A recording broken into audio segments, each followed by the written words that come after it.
Welcome, everybody, to another edition of In the Dirt. This is your host, Webb Dillard. With me, Brian Gray. Brian, how are you? I'm doing pretty good. How's it going, Webb?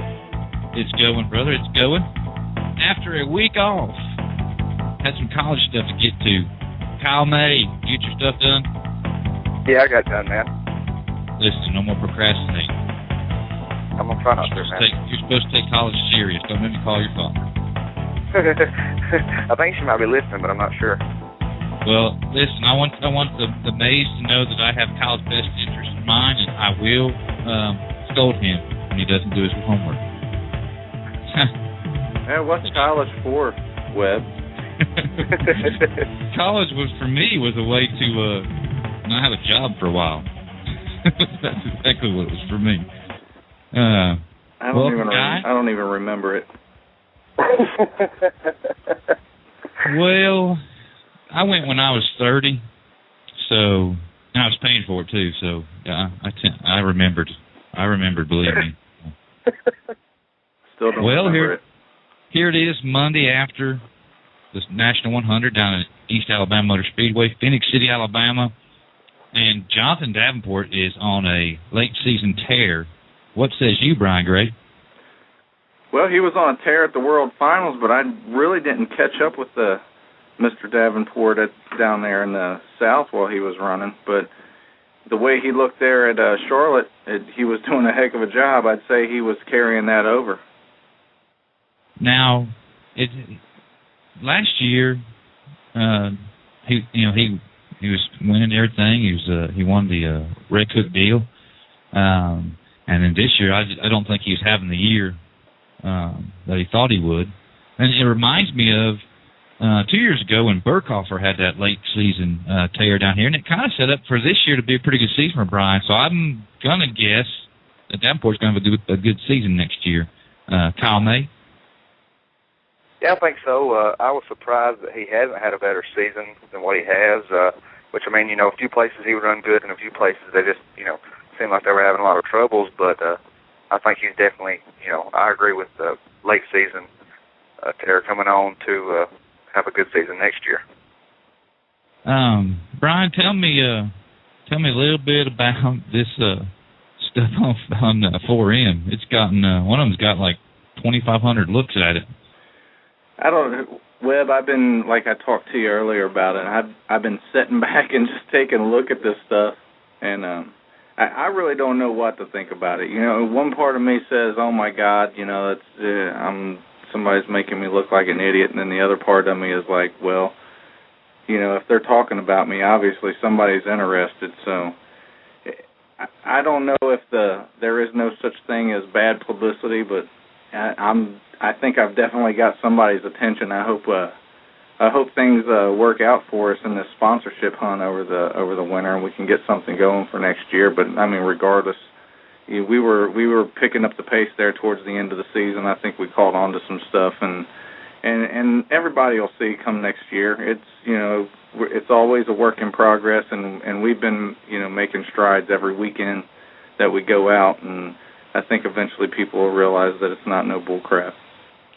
Well, it's interesting that we talk about marketing and PR. Young Kyle is a pretty established young driver. He drives for us at Old Man's Garage. And him and I, we've talked the last couple of weeks about things we need to do to promote him, market him. When we get our first guest tonight's going to be Kevin Kovac of the World of Outlaws. He's a PR guy, and it's kind of the same deal. He'll certainly, I'm sure he'll agree that if the tongues are wagging, it's a good thing. Dale Earnhardt used to say, "Hey, if they're booing you, at least they're booing you, So. Oh yeah, that's the way I'm looking at it, and the thing about it is that hey, if somebody's talking about you and there's guys out there putting it out there, then obviously you're either doing something right or somebody's just wanting to talk. So and they're always going to want to talk regardless. And I hope they keep talking about me, and I'll take the good with the bad and the bad with the good. And that's really the hardest part, is learning how how to handle the criticism. And my buddy over at Johnny V's, he said, well, you know, if you're going to do something like this, you just got to get a little bit thicker skin, and I think those were good words of advice. That's right. Now tell everybody a little bit about your little safety seminar you did, the little video. That was very informative, very well put together. What can we first tell them where to find it, and what can we expect after this first initial video? Well, last season I sat back and, you know, after, well, I guess it's been over a year now, after Jackie Boggs got hurt pretty bad down there at that race. I think it was at Ohio Valley Speedway. I can't really remember the track, but he hurt himself pretty seriously, and that got me to thinking about, you know, what can I do to maybe help somebody else out there that might be a little less informed. So we decided to maybe take, you know, some of what some people think are just very simple, basic things that get overlooked. A lot of times in the search for speed, we forget that getting fast is a work in progress, and it takes time, and you need to be able to be there the following week and not to take your safety stuff for granted. That was really the whole motivator behind it. So Jody calls me up a couple weeks ago. He says, "Hey, let's redo the seatbelt video, and let's maybe go back and do a weekly thing or a bi-weekly thing, and just, you know, inform people on stuff that, you know, maybe everybody doesn't know, because a lot of times, you know, there are people out there that want to help, and in a sense they mean well, but maybe not be the best information to hand over." So I worked with a number of people over the years and worked with some pretty big teams in NASCAR. So the safety aspect on that end is very, very. They take that very seriously, and they take it very seriously that if you're a guy that's putting seats in a car or welding on a car or doing anything safety-wise on a car, that you do know what you're talking about. And I just want to be able to pass that on to, you know, the Saturday night guys, so that they got something to think about, you know, at the end of the week. Well, certainly a part of marketing yourself and creating a buzz about yourself is being able to be a spokesperson, and everybody in our sport can be a spokesperson for safety. So I thought you did a good job on that, and looking forward to more of that. When we come back from a short break, we will have Kevin Kovac, PR guy for the World of Outlaw Late Model Series, and we'll talk about the year that was in World of Outlaws, and hopefully he'll give us a heads up of what to expect in 2012. Maybe he's got some news for us. So everybody sit tight. We'll be right back. And Jimmy Owens, he is sailing off. Jimmy Owens gets the 2-to-go signal, white flag the next time by. Owens will get around Morgan Bagley, put him a lap in the rears. Every time he wins here, Josh wins the title. It's one lap away from that happening again. Last lap of 2011 for the World of Outlaws. Richards with a right rear flat. Richards' right rear is down on the rim. Owens wins it. Here we go. Owens has won it. Rick Eckert, by the grace of God, is now the World of Outlaws champion due to a flat tire on Richards. Mr. Kovac, are you there? Yeah, here I am. How's it going, Webb? How are you doing? We just heard the final few moments of the race last Saturday night, where Richard's tire goes down. Eckert gets the championship. From the PR perspective, could it gone any better?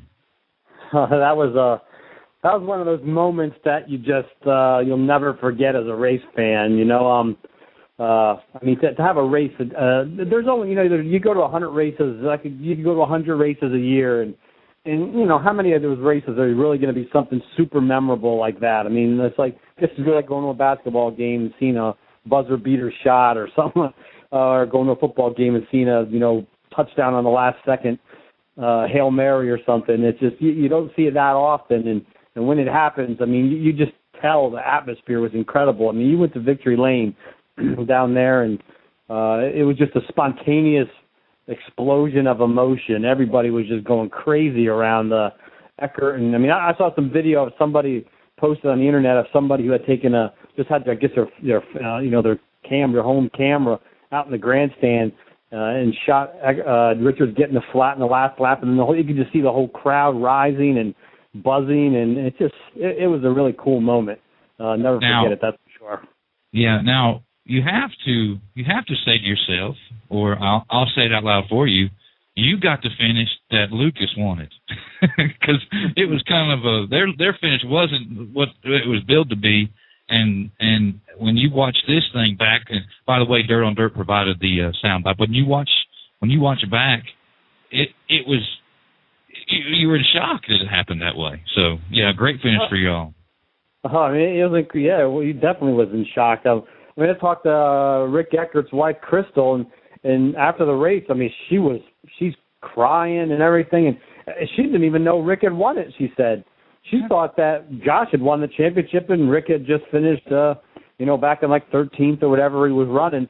She was out in the backstretch grandstands, and she hadn't even really realized what had all happened. I mean, there was a lot of people that it happened so quick. You go to the last lap, and there's some people probably standing up, getting ready to walk out of the place. It's the last race of the night, and here's a flat tire, and then Rick's the champion, and I mean, you go from that was a change of emotion, real fast.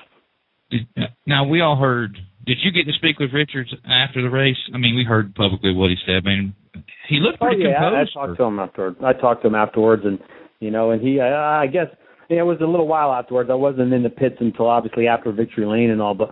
I know somebody who was a reporter that was in there right after the race, right when he pulled in, and he kind of walked over, and I know that Josh sort of sat in the car for a little bit, just kind of collected his thoughts. He actually told the reporter just to, give me a couple minutes here and, let this sink in, and then he called him over. I mean, Josh is such he's such a nice guy and a nice kid. He handled it so professionally. He had said, "Hey, this has happened." I kind of felt maybe something might go wrong, and I didn't know. I knew I didn't have that in the bag until the last lap was done, because it was just the way the whole year went. Every time Josh got close to Rick Eckert, something happened to Josh, and it happened on the last lap. That's why I thought. I had something in my head. I'm like, Rick Eckert, I think, is going to win this championship. When I said the day before, it's just meant to be, I believe, and that's what happened. And that pileup nearly got him, and Richards too. But he could have had the worst. He was near the wall. I think Eckert was when that pileup on 4 went down. When that happened, everybody just held their breath. It was like slow motion there for a second, because the cars were just spinning in the middle of the track, and then Josh is going low and Rick's going high, and either one of them could have been taken out by the guy behind him, just not slowing down quick enough. Or Josh actually got probably he hit Lanigan pretty hard on the inside of the racetrack with his right rear. Hey, was that the reason why he got the flat? He said he had a gash in the tire, and it could have been. It just could have been going down the rest of the race. But I know he did hit pretty directly right on the nose of Lanigan's car with his right rear. Yeah, he definitely took a shot right there on that corner. I was calling that from the end. We were sitting here watching the race, and I seen that happen. I said, "Oh my gosh, there's a few laps left to go," and I seen the contact with Richards and Lanigan, and I just knew that something was going to happen. And I was pulling for Eckert to win from the beginning. And not that I don't like Josh. I think Josh is a great guy. I talked with him at the North-South. He really is a down-to-earth guy, and I really like him a lot. But I just was pulling for Eckert for some reason, and lo and behold, with those few laps to go, it was almost like a wish come true. But I mean, I hated to see it end that way.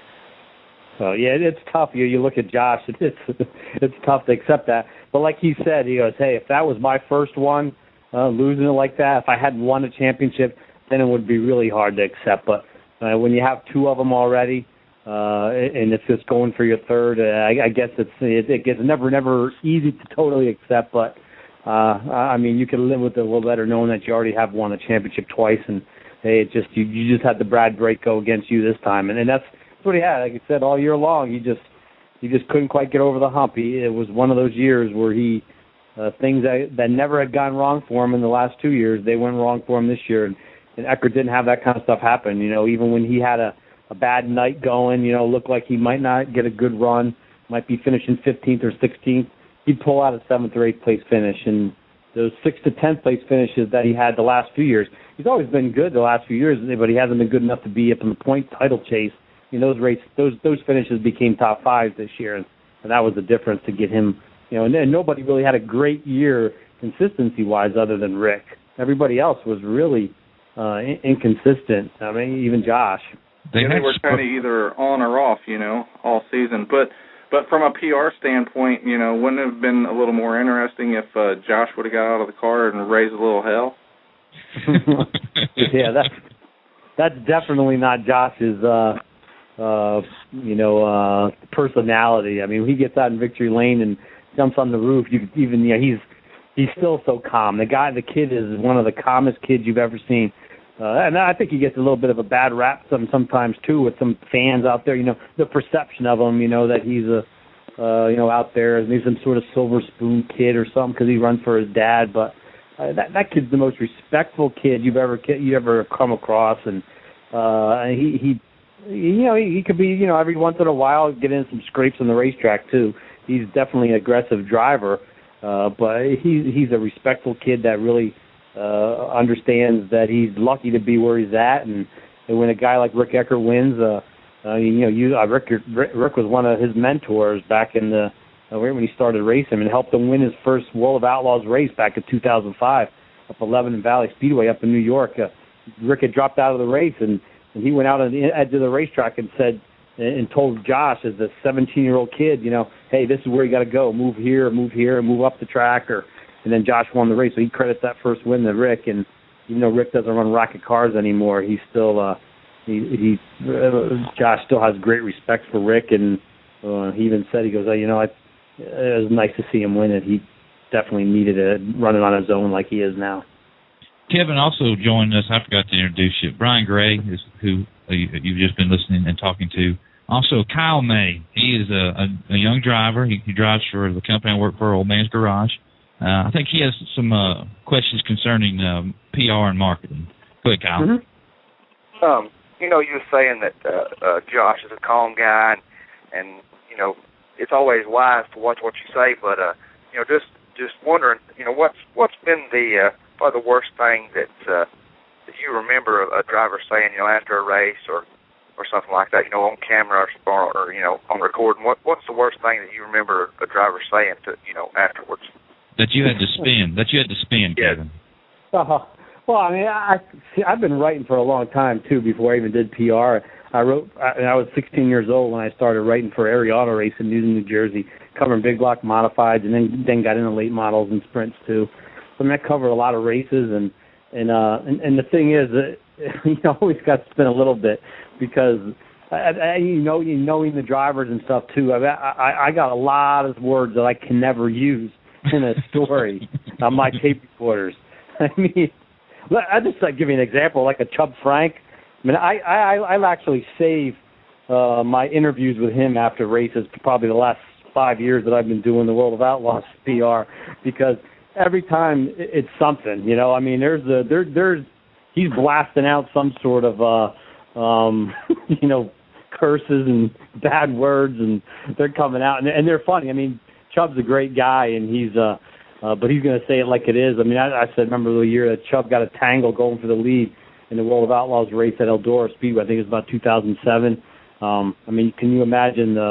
He's telling about how Tony Stewart ran out of talent, and he's blasting this guy. He does not know it's in little bit stronger words than just ran out of talent. If you can get my drift there, Yeah. I mean, I still got that tape on my recorder because it was just so funny. I mean, I'll play it for him every once in a while.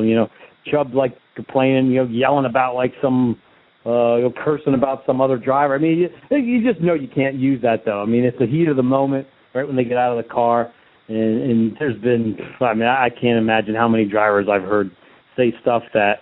I mean, I've always say when you do write it though, especially when I was with the racing paper, where you probably would get into a little heavier controversy than when you are with a PR position.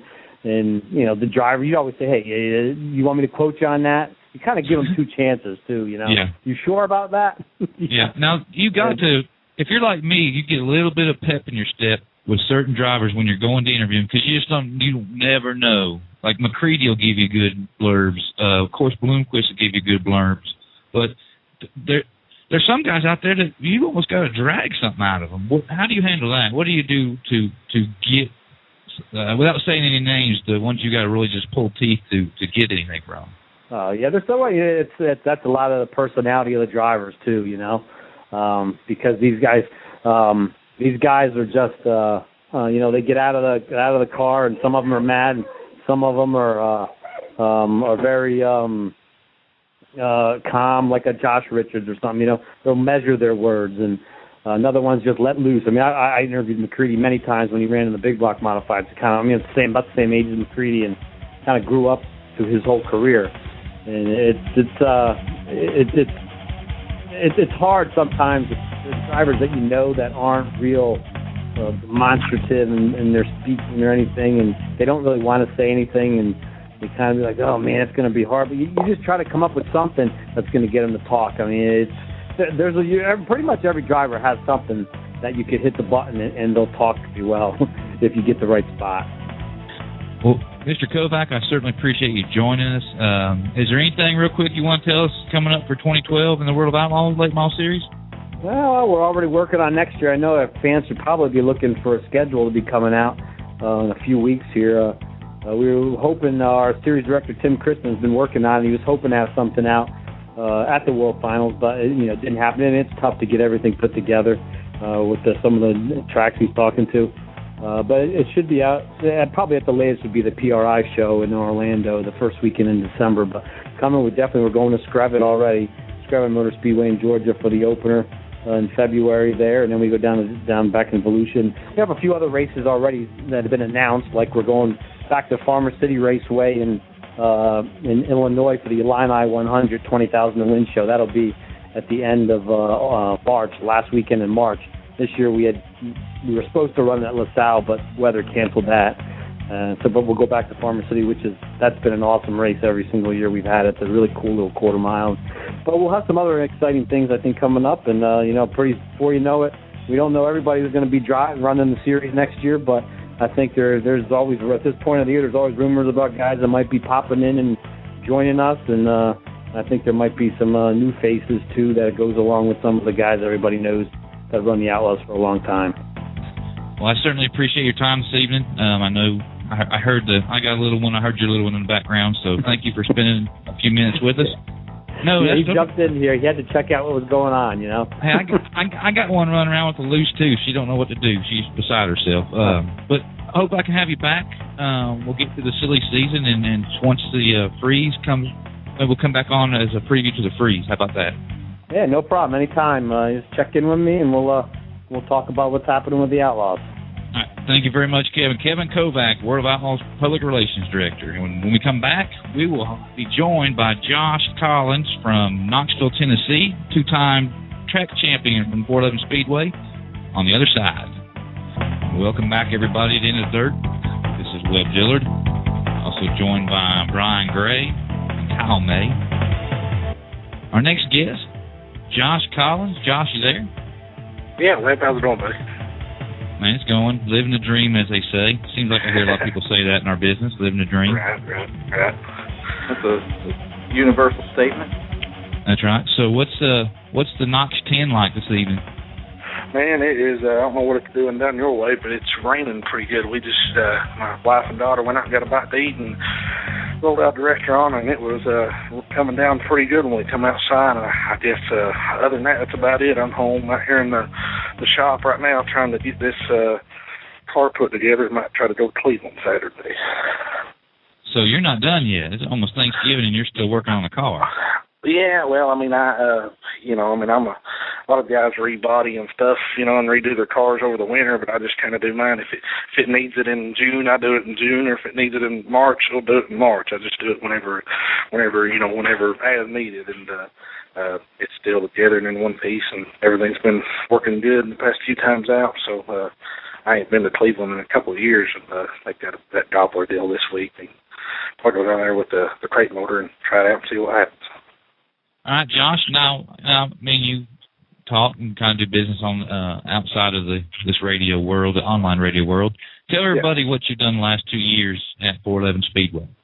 I just mainly, at 411, they hold 30 to 35 races a year, on Saturdays, and I've been at pretty much every single one of them, and, got somewhere close to, 35, 40 wins, I guess, through the past 2 years, and it's just a real nice facility, a good racetrack. It's kind of close to home and easy to get to, convenient, and just like running up there, man. And I don't like really doing the point stuff, but it seems like I win the first 2 or 3 races of the year and get myself tied up in the points, and it's kind of hard to give it up, when you're leading the deal. So, but I'm going to race somewhere every week anyhow, so might as well go there, That's right. You've taken home a couple championships over the last couple of years, right? Yeah, I won the championship last year, and that was my first, big car, late model track championships. First time I really tried to win one, to be honest with you, but and then wasn't gonna attempt it this year. But like I said, just kind of I won the first 2 races I think of the year, and then run top 5 every week or top 3, and then won a few here and there. And next thing it was over with. I'm done with them. So we'll see what happens next year. I'm going to tell you tonight that I'm not going to attempt it next year, but I'll probably be at 411's first race they have there in April, and just see what happens. I got a question for you, Josh. Yeah, go ahead. Do you typically make the trip up there to 411? Is it just convenient for you to make it up there, or what's one of the main interests? Why do you want to go up to 411 and race? Well, a lot of it, yes, it is convenient. It's probably, pulling the trailer. It's less than a 30-minute drive from my house. It's their facilities are super nice. The only thing that's not paved is the racetrack. The whole pit area, real nice bleachers. They draw a huge crowd. They have the grandstands in the general admission area is packed every week, and that's a draw for me. It's all, and a lot of the guys too. It's fun to race in front of a bunch of people sitting in the stands rather than nobody. The payback, as far as on a local level, the payback is good or better than most. And they have a curfew. They have an 11 o'clock curfew, and I'm generally home, by 11:30 or midnight at the latest. And they race a lot. They're the last track around here in our area to ever get rained out, being with their facilities the way they are. Everything being paved, like I said, other than the racetrack, you don't carry a whole lot of mud home with you in the trailer or on the car, and there's just a lot of positives rather than our negatives. Now, granted, there's some other great racetracks around here, but it's just, 411's racing, it's just kind of like, why go somewhere else, so. And the way the money is and the economy and stuff, it's hard to travel around a lot, especially when you can go up there and have a good competitive car and race, like I said, on a local weekly level for as much or more money than anybody else. Josh, you kind of answered it before, but a lot of people don't really understand the concept of winning championships and that kind of thing. And what does it take to win a championship, and then much less back-to-back championships? I've done it. Back. In all my years racing go-karts and stuff, won a bunch of championships and whatnot, but what we do now, it's a totally different level. It's a lot tougher. There's just a lot more work, time, effort, money, and dedication, and all that good stuff, rolled into one. It's hard, if you tear something up Friday night at another racetrack or the week before, you've got to make sure you've got another car put together or you can fix yours, and you know what I'm saying, it just takes a lot of work to be there every week. It's luckily, I haven't tore up a lot of stuff the past 2 years, and I haven't had really any motor problems and things of that nature, so it's made it easier on that aspect, but it gets to where you have to plan your family vacations around it and stuff like that, and that kind of gets old sometimes, especially if you ask my wife, but it all works out.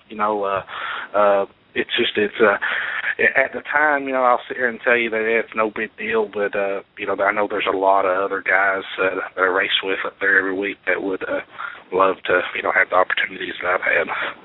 Now, I know that you said it's a lot of work, but one thing too, it's I think, in my opinion, it's got to be a lot of consistency and stuff like that on the racetrack as well, as far as finishing and like you said, not making sure you don't tear up a whole lot of stuff. It does. I mean, I don't know. The guy who does their website and whatnot up there at 411, he's real good at keeping up with the stats and whatnot on the site. And I haven't looked at them in a long time, but I think I had something like out of the 30-something races. I think out of 34 races, I think I had like 25 or 26 first or second place finishes. And with the competition level, the way it is, up there at 411, anywhere, but especially up there. I mean, there's 10 cars up there on any given night that have won races at other tracks in the region and are capable of winning races anywhere they go. And it just for me and all the guys in this area, I mean, that's the place to go. I mean, that's where the competition's at. You go to these other racetracks and they've all got good cars. They just don't have, in my opinion, the quantity, of good cars, and it just makes it tough. And that if I could pick anywhere to brag about winning about, I mean, it'd be 411, just because it is. So it's a tough little place to get around too. It's I guess it's about a third of a mile. It's banked about like a Comet used to be, but it's a little tighter, nowhere near as wide, and the groove gets pushed up right against the wall a lot, and it's a lot of action too. There's always a lot of passing and a little bit of sheet metal rubbing and grinding, and then that's probably one of the reasons why they draw the crowd they do, fans wise. And they've got it going on right now. I mean, it's just the going thing as far as racetracks up here our way, anyhow. Hey, Josh, I know that, typically when you run at a racetrack every week, you can kind of predict how the surface is going to be from one week to the next. Give us an idea of what's the surface like down there, just on an average week through the middle of the summer. When you go to 411, what do you expect when you get there? It's usually, I mean, like I said, everywhere's different, but it's pretty consistent up there, man. It'll start out most of the time. It'll start out kind of wet and heavy and even rough at times, but generally, 8 out of 10 times it's going to blow off pretty good, especially by the time the late models roll out for the feature, and the groove's going to be, off the bottom up towards the top, and very seldom is it ever really so rough it'll, beat your car to death or beat you to death. But every once in a while, depending on what the weather's like here during the week, it'll get rough and choppy and rutted up. But everybody's got to race on the same racetrack. I like to gripe and complain that it's not the way I like it, but it's still the same racetrack for everybody. Right. Now, what I'm getting at is, I know you said it typically starts out heavy, but I mean, are you talking, when it blows off, are you saying that it gets a little hard and slick at times, or does it stay pretty tacky the whole night? No, it gets hard and slick, and it'll get real black, but it never really takes any rubber. I've never seen it, even on some of the day races, it never rubbers up. The blacker it gets, the slicker it gets, and it gets super, super hard, but it's not real abrasive. It's not hard on tires at all. You can. I've won races up there with my crate motor. In the late model class with my crate motors from the Sunday day races, running soft tires, running the 1300s, 1350s, or American Racer 44s and 48s. On the back, on the right rear, and felt like I could have run another 100 laps on them. I mean, it's not hard on tires at all, even when it gets as hard and slick and black as you can imagine. Yeah, that's just a lot of talk around where we're at right now. Is a lot of guys. Well, I shouldn't say a lot of guys, but when the fans come out to see races, typically if it gets hard and slick, it kind of turns into a freight train racetrack, and right. And the talk right now is what I hear about the tracks down there, because I want to come down there to Cleveland. I got family that runs down to Cleveland in 411, and I wanted to make the trip down there a couple times this past year. And everybody telling, it's hard and dusty and slick, and you don't want to go down there. You need to go to places like Fairbury where it stays tacky and fast and heavy all the time. My opinion on that, and just from my experiences, it seems like, when the racetrack's so heavy and fast and rough, the racing isn't as good sometimes as what it would be if it just slicked up a little bit. And they're not daytime slick, but just blow off a little bit and get a little slickness to it, and maybe get 2 grooves rolled in or whatnot. That's the way it is up there at 411 anyhow, and I haven't been. And that kind of levels the playing field out too, with between the guys that have the big horsepower and vice versa, the other way around. It really does. I mean, that's another thing. With running what we do with the local stuff. I mean, there's we don't spend the money on these motors that some of the traveling guys and whatnot do, and it helps out when the racetrack blows off. It just kind of puts everybody equal on horsepower, where you can take a 600 horsepower motor and run with a 800 horsepower motor. Yeah. Well, Josh, I certainly appreciate you taking your time out this Monday evening to come talk with us. No problem. Real quick before we let you go, tell them about West Haven there in Knoxville. Yeah, West Haven, we're located off Western Avenue in Knoxville, Tennessee. Greg and Herman Collins started the place back in 1961, and anything you can think of to bolt on a dirt car, we got it. Anything from and Shorty Motorsports, Shorty Shops. He works out of there and does all our shops and stuff in the back. I do the sheet metal and fab work in the back, and sell some parts up front too. But need anything, don't hesitate to give us a call. We got a website and all that good stuff, and we do appreciate it. Now you got to bring a snack for the dog. What's the dog's name? Oh, Jake. Yeah, everybody knows Jake. He's old black lab. I like to joke and say that he minds better than most kids I've ever seen. He's 7 years old now. Everybody knows who Jake is.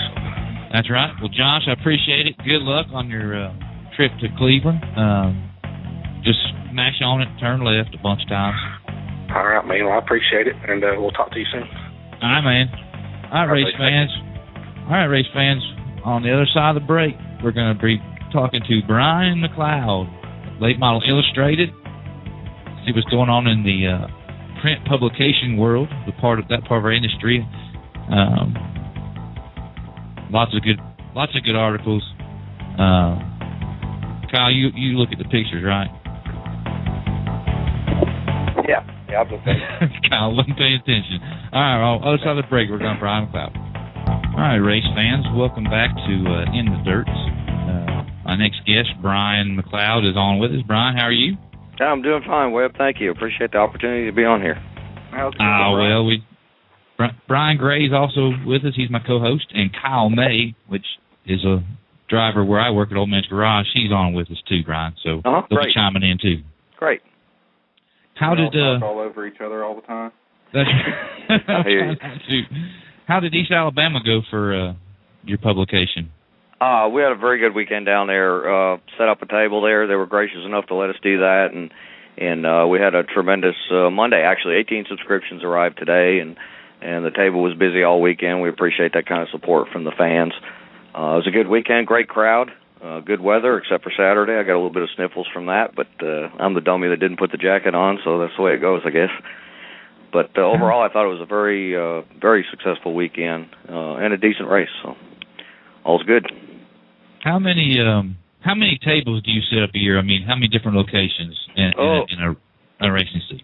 Oh, well, we set up one a night. I don't want to do any more than that, no, but I understand. But it's we probably, I think halfway through the year, I was talking about doing 100 races this year, and I hit that point in the season where you get a little bit tired, June, July, and August. And I think I had 65 through July. My wife helps me. I sure couldn't do it without her. But I think we're probably going to end up in the 85 range, something like that, 85 or 90. So I fell a little short on the 100 goal. I did that back in the 80s, like 3 or 4 years in a row, but I was a whole lot younger. Go ahead, Brian. Yeah, I was just a whole lot younger back then. I think I did 117 one year and 120-something one year, but anymore, at my age, it's getting a little hard to do that. The road and the hours and the whole deal gets a little bit tough after a while. So, but we fell short of our 100 goal this year, but we'll try it again next year.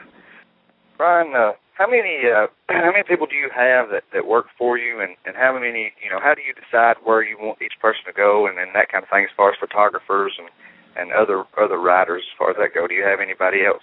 Yeah, really boy. Boy, am I glad you mentioned that, because we have 7 full-time people on staff with us. We actually have 2 publications. We have an asphalt late model publication that we originally started in 1989, and this dirt one that we're doing, this magazine. But there's 7 full-time people with the company. But as far as like assignments and things like that, we are supported tremendously by a host of freelance people, probably 80 to 100 around the country.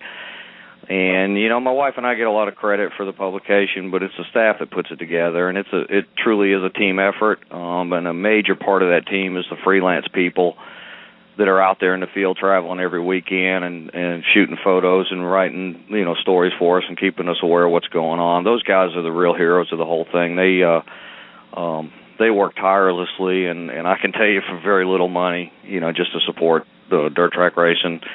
And without them, we'd have an awful time doing what we do. You know, we get all the material and tie it all together, and we've got a really good staff of people, tremendous staff of people. But it's the freelancers out there that really make the thing go.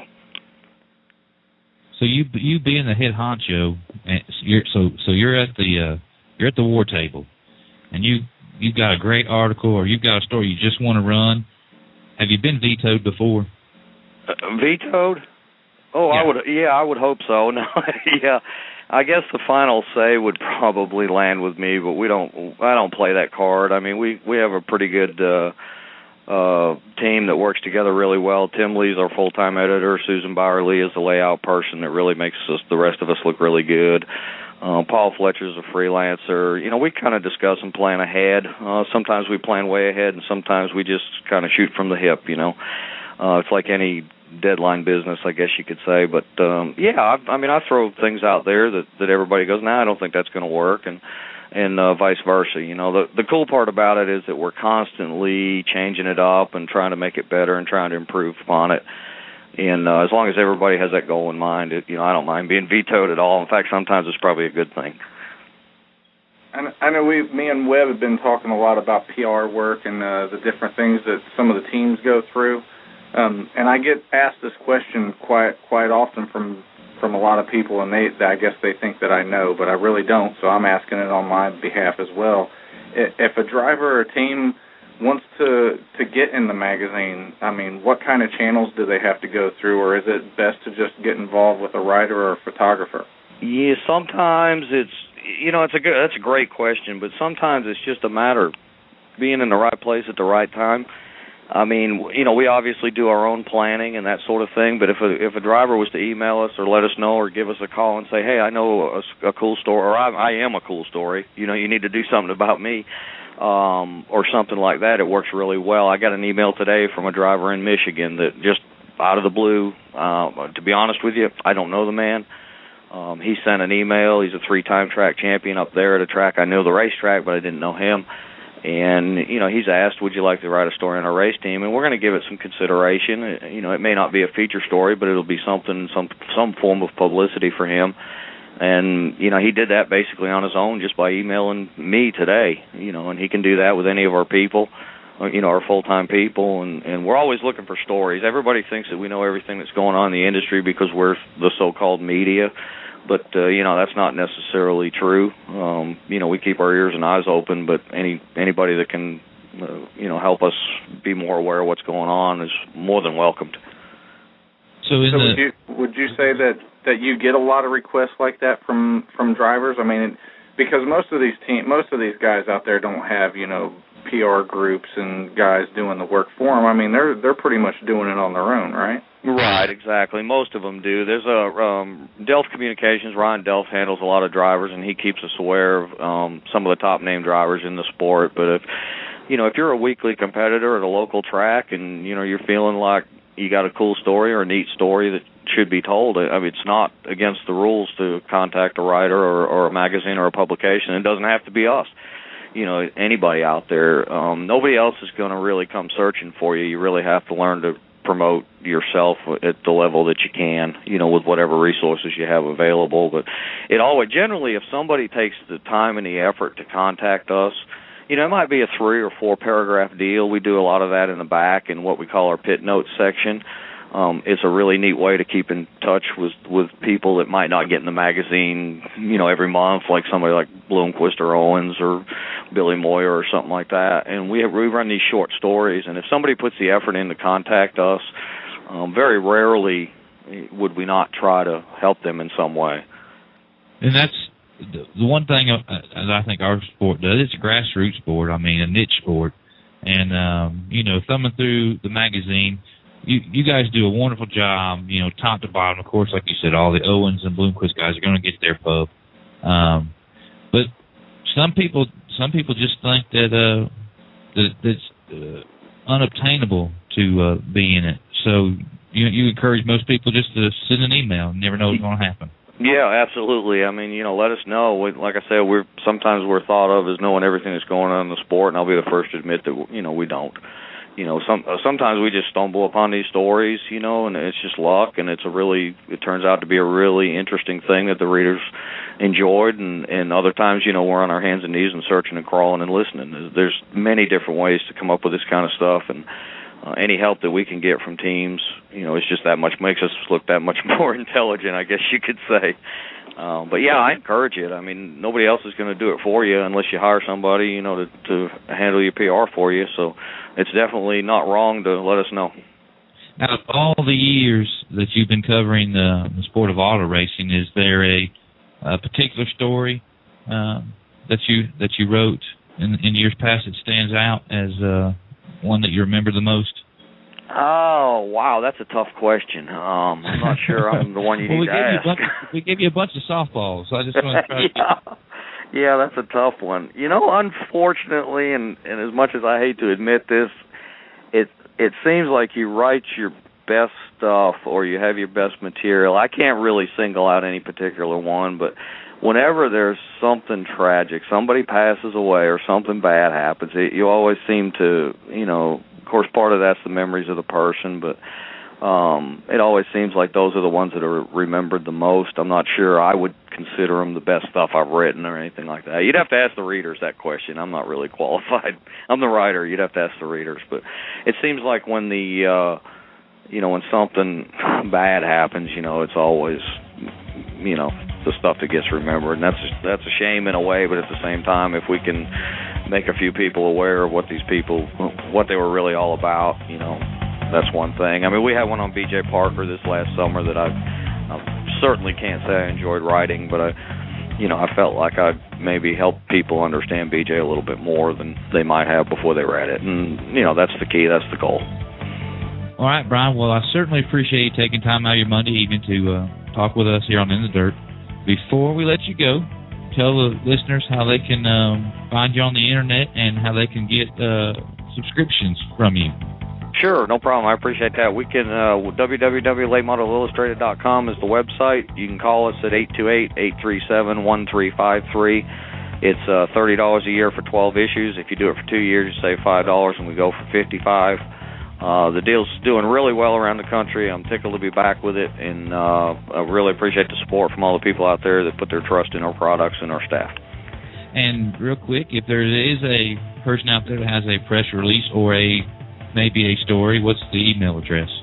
The email address is, you can reach me at Brian@latemodelillustrated.com. All of our people, Tim Lee can be reached at Tim. Paul Fletcher's with us on a freelance basis. He can be reached at Paul@latemodelillustrated.com. They'll probably all shoot me for saying that, but we'll be inundated with emails. But definitely, if you're out there and you're racing and you got an interesting story, I had a lady stop me in the pits at East Alabama. And she said, can you do something on my son? And I said, sure. And we're scheduled to do that in the next couple of weeks. So, don't be afraid to ask. If you got an interesting deal, we're all interested in it. Well, Brian, I certainly appreciate it, and we're going to let you get out of here. And where's the next race you're going to? We got, I think, 4 left. Cleveland this weekend for the Gobbler, and then the Ultimate Series race at Cherokee, then from there to the Turkey 100 at Swainsboro, and from there to East Bay for the Neesmith World Championship down there. And I don't know how I just peeled all that off, because I usually don't know where I'm going to be from week to week, but that's all we got left, and then we'll take a week or two break and go back after it for 2012. Well, all right. Well, between all the last 4 races, try to find a place to take a breath somewhere. We'll do it. I appreciate it. Good luck with the show. I hear it's doing good, and I wish you the best with it. Be careful, Brian. All right, Webb. Thanks. Brian McLeod, Late Model Illustrated. We come back. we have a guest who wasn't scheduled for this evening, but right before the show started, called me. We got Mr. Denny Snider from Kitchener, Ontario. I know I said that wrong, but on the other side of the break, we'll talk to Mr. Denny Snider. He's got some pretty cool information to give out. He's the Project Track champion guy, right? That is the Project Track champion guy. All right. And we've got a special guest this evening. Now, this is not going to be our official visit by Mr. Denny Snider, but this is going to be a sneak preview. Mr. Snider, are you there? I certainly am, and greetings to you all down there from Ontario, Canada. And it's been a real treat to be invited to come on tonight, and Webb, and to you, Brian, and Kevin, Kyle, Josh, Brian. Greetings to you all from Ontario. Well, it's good to finally get to talk to you, Mr. Snider. I know I've seen you on Facebook quite a bit, and I know a little bit about the program, and I heard there's some good news recently as well. Yes, Brian, certainly. And my call tonight is just to remind your listeners and give them a bit of a heads up, as it were, in respects to our inaugural trip to the fine country USA there, spring of next year. We're looking at about April now. And it's been just a tremendous thrill in my life to have created a car, a multi-seat, non-comp race car that, on one hand, it looks like a late model, but then we throw some extra parts and pieces on it, a wheelie bar and a parachute, and you convert it to a drag racing car in about the span of 20 minutes. So, yeah, it's a really cool concept, and for those of you that maybe aren't familiar with Project Track Champion, when I first came up with the idea of in December 2004, and then within a short time after, it was established that a vehicle of its sort, construction, fabrication, but more so its purpose, to be fully wheelchair accessible, is something that the world of racing has never seen before, and in light of that fact, it was then my decision to present it as a 50-year-plus race fan to the world of racing, as a gift from the world of racing, that being the international world of racing, to the world of those with disabilities. And to give you an idea, gentlemen, just how well this took off, in our first 28 ride-alongs, consisting of 4 hours, we gave rides to over 1,500 people with disabilities, from the ages of 7 to 70 plus. So presenting the car down there and bringing it down, it's not an Ontario, it's not a Canadian exclusive project. This is something for all people. It was built by all sorts of people and all kinds of background. It's a project by the people for the people, and we're just thrilled to bring it on down there, and to bring it on down as ambassadors of goodwill. You gentlemen might be interested to know that we'll be coming down with the full endorsement of all parts and levels of Canadian government. So yes, this is going to be quite a time period for sure. Now you have a lot of. Now I don't want to give away too much, but.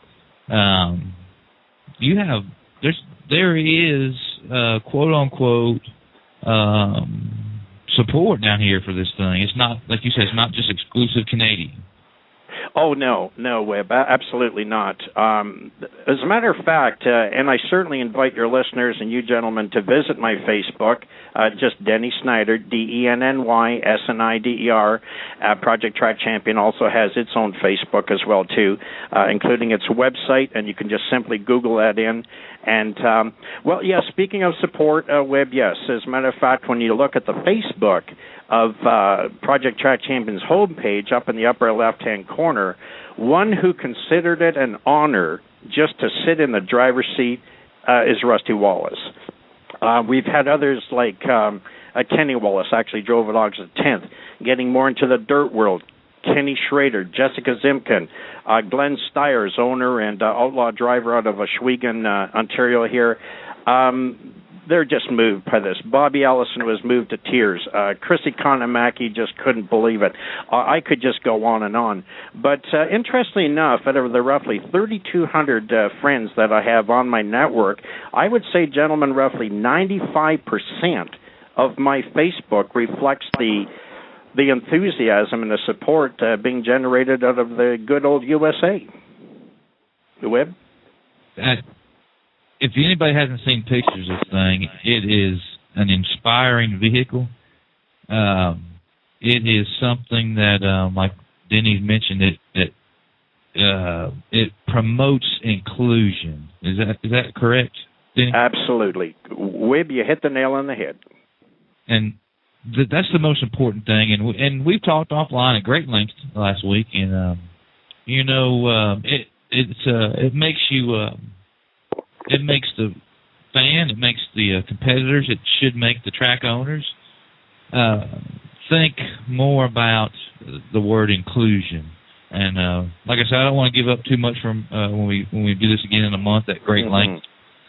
But give us the website again so everybody knows. And yes, absolutely, Webb. And yes, and I certainly look forward to being a guest on the show, and we'll get into it a lot more. And as I'd indicated, Webb, earlier to this evening before you went on air, that it would be just a heads-up call so that when we do meet with you folks as a guest of the program, and I consider it an honor to be even on here now, that I would invite the listeners and those involved to certainly visit www.project-track-champion.com. It sounds like a lot. It's a 200-lap race and just the wording alone. But in any case, shorten it up, Project Track Champion. Just Google it in and buckle up and get ready to ride with folks in a wheelchair.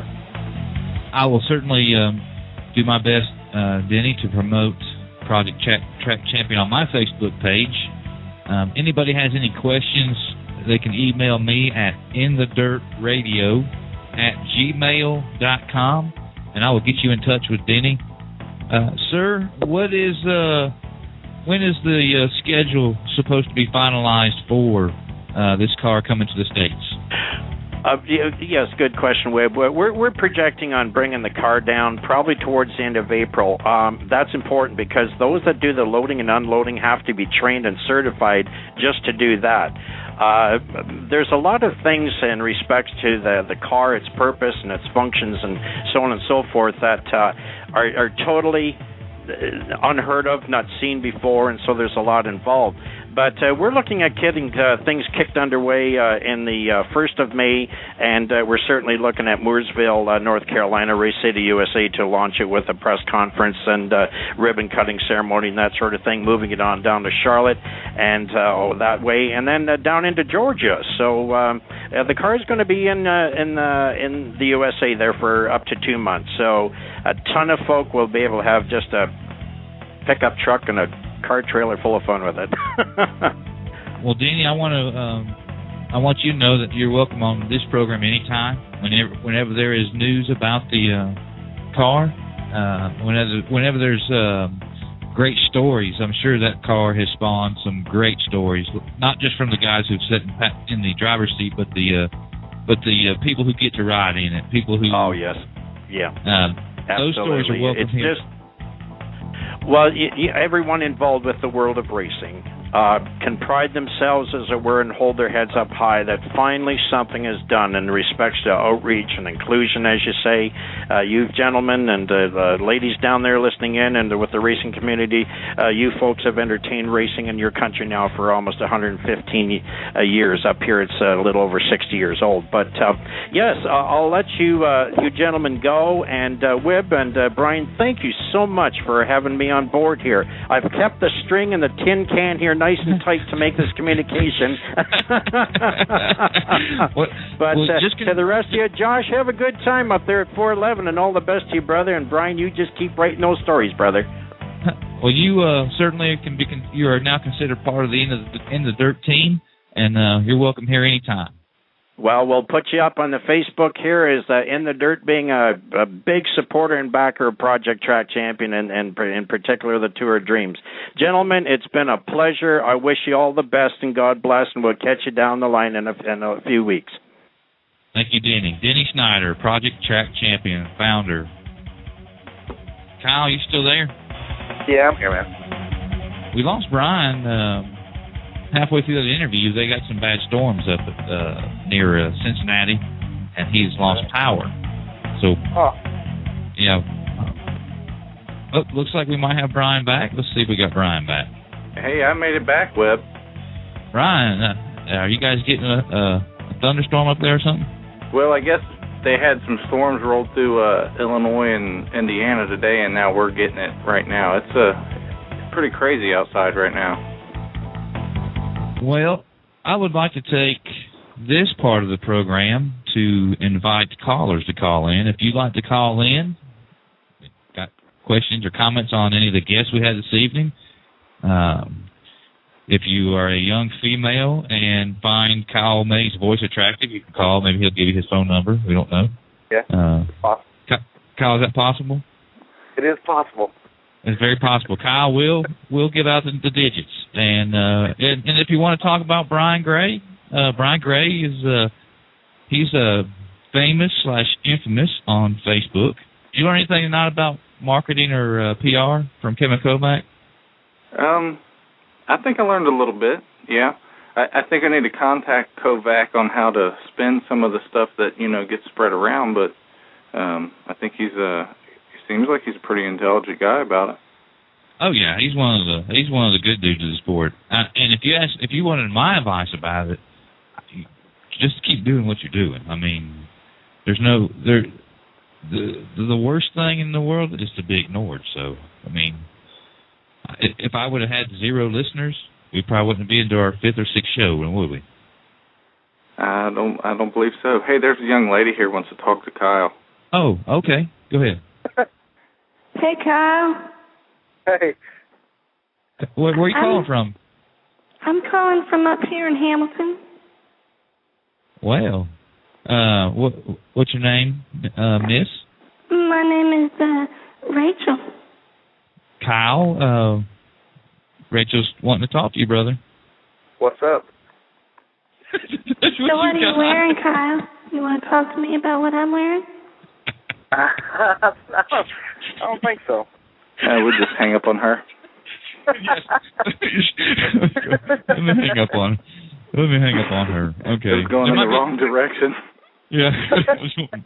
Hey, there's another call, Brian. All right. All right, caller, you there? Caller.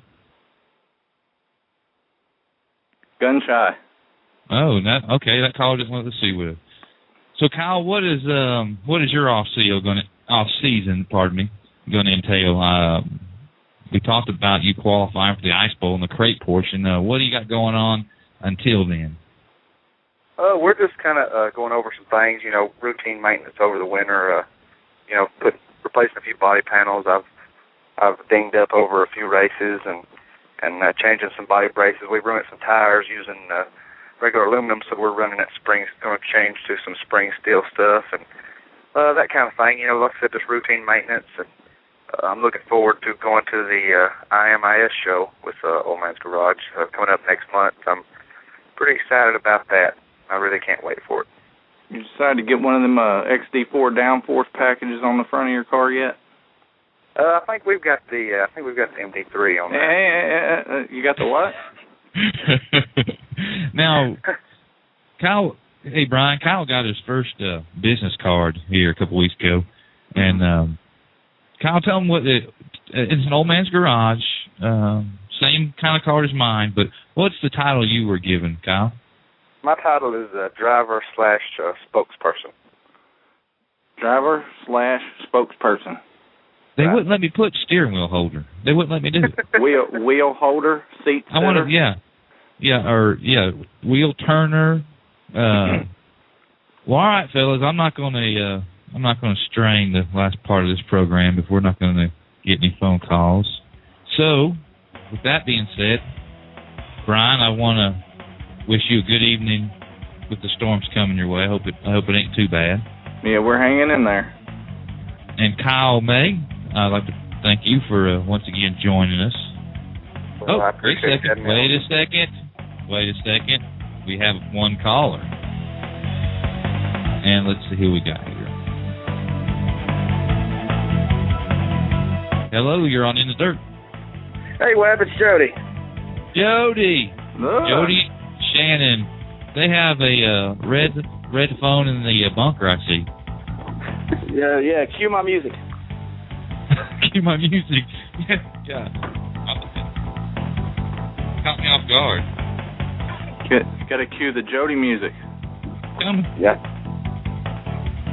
We were working on some Jody Shannon music down here in the studio about a week ago, weren't we? North Sea Bar, Southern Ohio. It's Jody Shannon.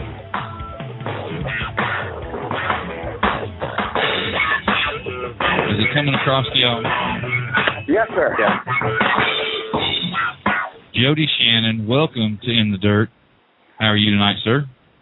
Doing wonderful, Webb. Just wanted to get on here and remind everybody that, I'm surprised Brian didn't say nothing about it, the Turkey Gobbler is taking place this weekend at Moeller Raceway Park, 1,500 to win late models, and it's awesome. Our season's not over yet here in Cincinnati. Have you guys been, slated for snow at all? Already? I mean... it flurried a little bit a couple days ago. It was actually in the 60s this past weekend. It's supposed to be in the 60s next weekend, or this coming weekend. So it should be pretty good weather for racing. Goodness. I think the weather's going to work out pretty good by looking at it. It feels like it's the middle, I guess, about the middle of May right now outside. It's kind of warm and stormy, but the weather report looks like it's going to be pretty good for Saturday, and they're starting early. I think they're going to open the gates up at noon, right? Yeah, and I do believe they're going to start hot laps around 3 o'clock. It may be a little bit later because I think they'll probably put a lot of water on the track since they're starting early. But, it's 1,500 to win late models, 800 to win modifieds. There will be street stocks and Chevettes. You ever seen the Chevettes, Webb? No, but I'm a fan of all forms of motorsports. So if you guys got lawnmowers, I'm interested. Yes, sir. But final race of the year there at Moeller, and we're actually should be pretty good. Not really sure who's going to come. Last time, a guy pulled in from St. Louis, Missouri to race this late model. A race this late in the area, this late in the year in the Midwest, you don't know who's going to show up. So hopefully it's pretty good. Hey, Jody, tonight's theme was sort of on the marketing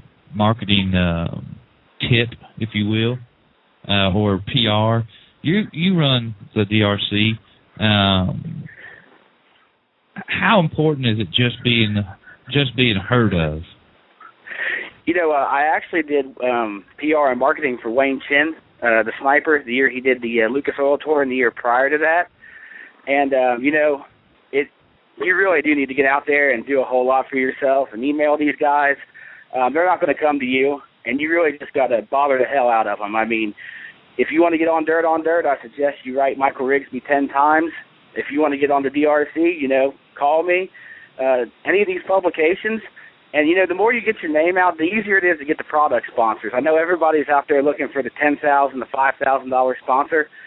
But, there's a lot of products out there that are looking for guys with a good name and a good reputation and speaking ability that will gladly get behind, the K&N Filters of the world, Peterson Water Pumps. There's guys, there's lots of places like that out there looking for drivers that they can get behind and support. So, the better you can get your name out any way you can, and a lot of people disagree with Brian's methods, and sometimes I disagree with him sometimes, Webb, to tell you the truth.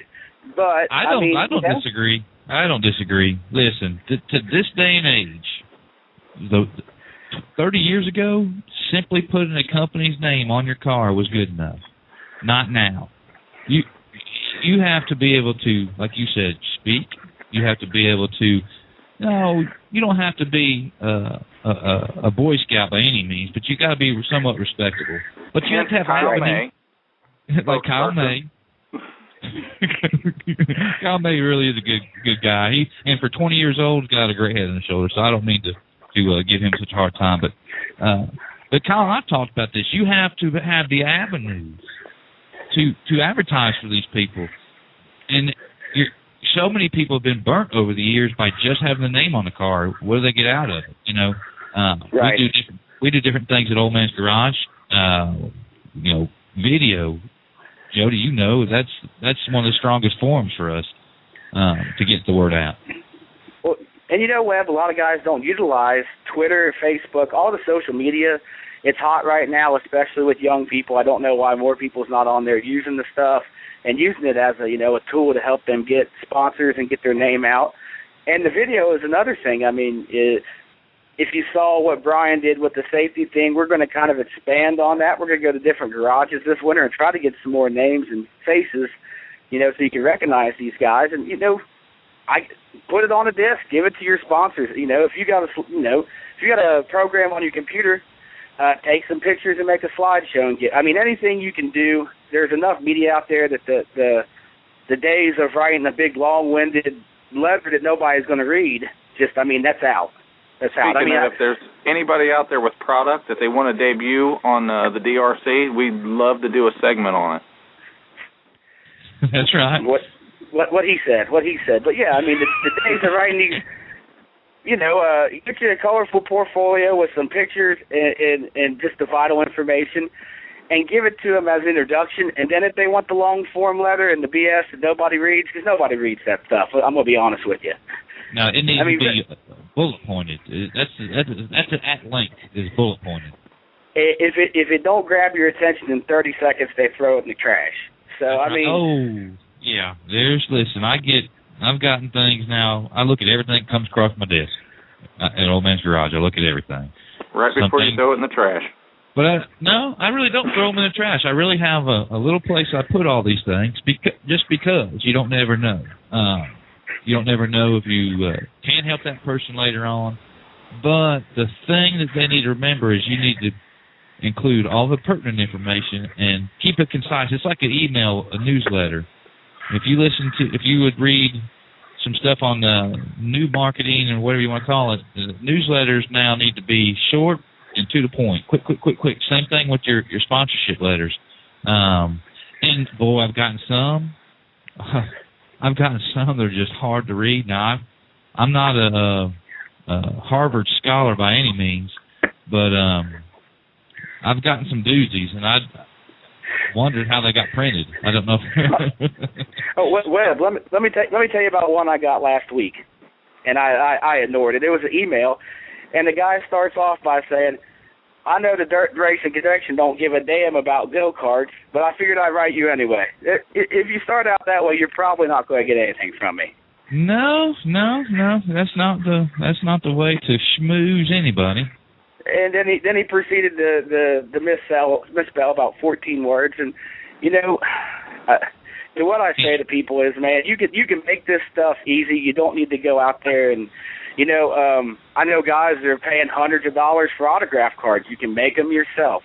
There's so many cost-cutting things you can do, and you can market yourself easily. I know a lot of people say, I can't afford to go get a Ryan Delph. And, if you've got the money, go get Ryan Delph because he's awesome at what he does. But if you race a compact or a Chevette or you're on a budget like Brian Gray, by all means, do it yourself or get one of your buddies to do it. There's plenty of people out there that's got a little spare time. Get a bunch of your buddies to do it. You got to get a whole crew. Right. My advice to a compact series or 4 cylinders or whatever they call them from this way to that way is get together as a group of drivers and y'all market yourself. Market yourself as not a series, but certainly it's if you have 13 guys who could each spare $40 or $50, you could get somebody who knows what they're doing, and they could do it for you. And it's very minimal cost if you look at it that way. If it's $40 to $50 a month between 13, 15 guys, then you can get marketed and right. Get a heck of a deal. And another thing, Webb, if there's a guy on Facebook out there telling you, if you give me $700 and I'll give me $700 and I'll do your proposals for you,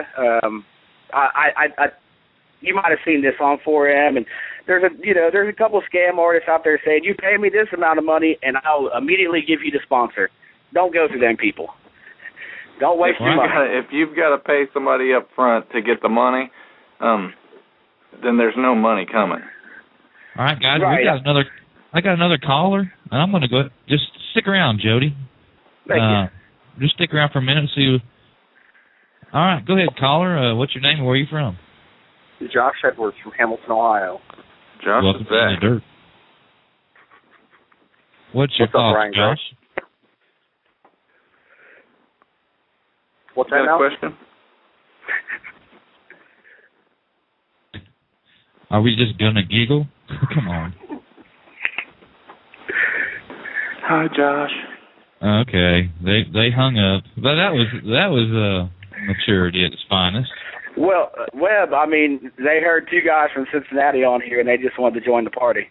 That's it sounded like there was two or three guys there and they're having a party. I think Josh just couldn't. He wanted to say something. He just couldn't get the words to come out right at that moment. I don't know what he was doing. Call back, Josh. Fellas,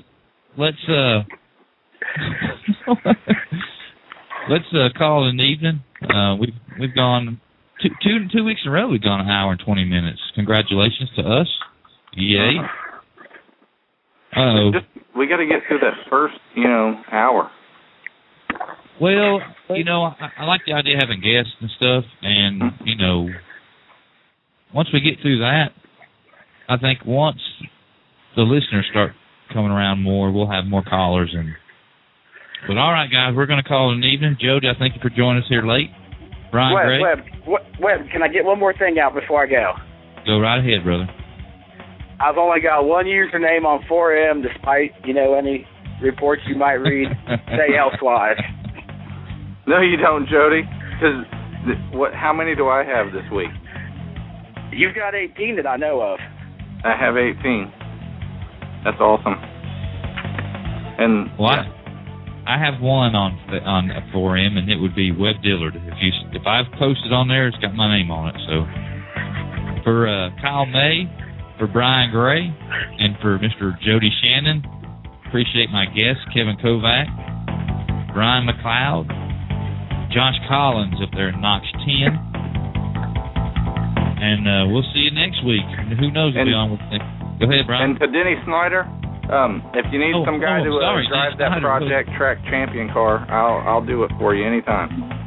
Denny Snider is one of the good guys in the business. So for all of us here at In the Dirt, we appreciate you listening, and we'll see y'all next week.